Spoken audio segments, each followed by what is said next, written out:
Hello everyone, मैं हूं कुसुम चौहान। आज मैं आप लोगों के लिए एक नया वीडियो लेके आई हूं। इसमें मैंने आप लोगों को अनुच्छेद लेखन यानी पैराग्राफ राइटिंग कैसे लिखते हैं ये समझाया है, और इसे लिखते वक्त आप लोगों को किन किन बातों पर ध्यान रखना चाहिए ये भी मैंने आप लोगों को समझाया है। इसलिए वीडियो को अंत तक ज़रूर देखें। अगर अच्छी लगे तो ज़्यादा से ज़्यादा लाइक ज़रूर करें। चलिए शुरू करते हैं।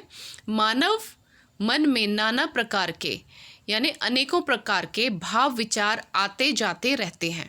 किसी विषय विशेष से संबंधित भावों विचारों को सीमित शब्दों में लिखते हुए एक अनुच्छेद में लिखना यानी पैराग्राफ में लिखना अनुच्छेद लेखन कहलाता है। तो अनुच्छेद लेखन भी एक कला है। इस तरह के लेखन में अनावश्यक विस्तार से बचते हुए इस तरह लेखन किया जाता है कि कोई आवश्यक तथ्य छूट ना जाए। तो अब आगे बढ़ते हैं।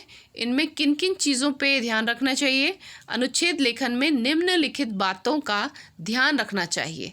तो ये बातें मैंने आप लोगों को एक एक करके बताई हैं, सुनते हैं।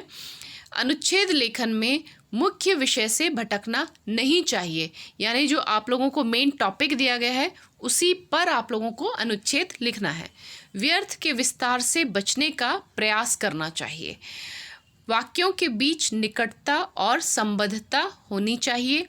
भाषा प्रभावपूर्ण और प्रवाहमयी होनी चाहिए।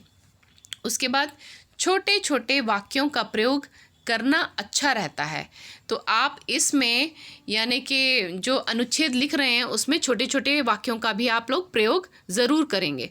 भाषा सरल, बोधगम्य और सहज होनी चाहिए।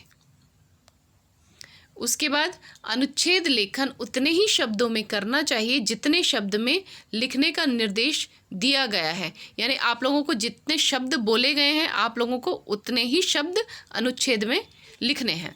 उस शब्द सीमा से 5 या अधिक शब्द होने से फ़र्क नहीं पड़ता। अनुच्छेद पढ़ते समय लगे कि इसमें लेखक की अनुभूतियाँ समाई हैं।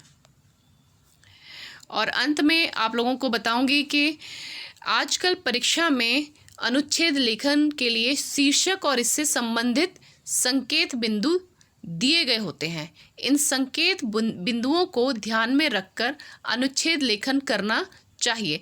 माने जब आप लोगों को अनुच्छेद लिखने के लिए दिया जाएगा तो आप लोगों को एक शीर्षक दिया जाएगा और कुछ पॉइंट्स दिए जाएंगे, तो वही पॉइंट्स आप लोगों को अनुच्छेद में यूज़ करने होते हैं। तो इन संकेत बिंदुओं को अनदेखा करके अनुच्छेद लेखन करना हितकर नहीं होता। इससे कम अंक आने की संभावना बढ़ जाती है। तो ये मैंने आप लोगों को अनुच्छेद लेखन बताया था, और किन किन बातों का आप लोगों को ध्यान रखना है ये भी मैंने आप लोगों को इस वीडियो में बताया था।